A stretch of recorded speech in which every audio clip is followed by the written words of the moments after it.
I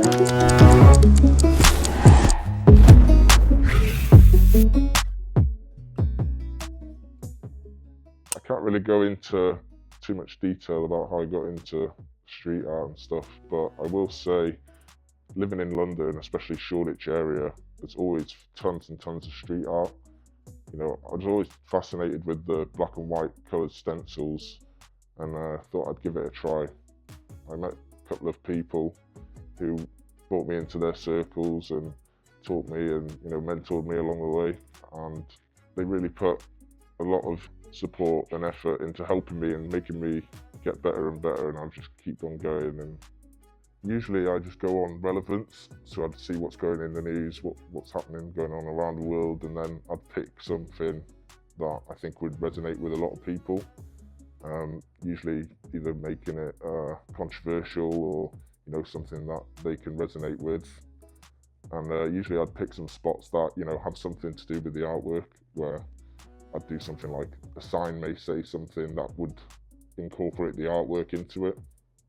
And yeah, it gives people a different kind of approach to look at it a bit differently.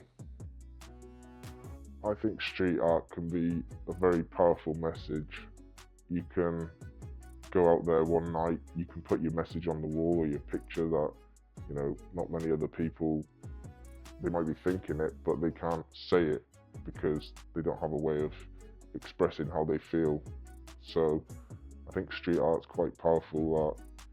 I have that way of putting that message on the wall for other people like myself, my people that live in my community, who may not be able to express what they're feeling, but they can relate to the actual paintings themselves.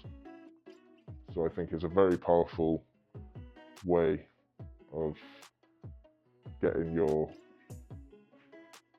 point across for what you want to say. Well, I'll go back to the beginning. I started my first street art piece, and I did it in Rhyl, North Wales. I painted this life buoy. It's a young boy looking up at a heart-shaped life raft, and that quickly went on to be quite popular. Ended up on ITV, BBC News, stuff like that. And off the back of that, I made Instagram, which gave me a lot more opportunity to showcase my work to different people living in different places all around the world. So it made it a lot more accessible for me to have supporters coming from all over the globe. It means a lot to me being a Dubel Prize artist. First of all, it gives me the opportunity to have my first solo show, also to meet new collectors and new supporters along the way.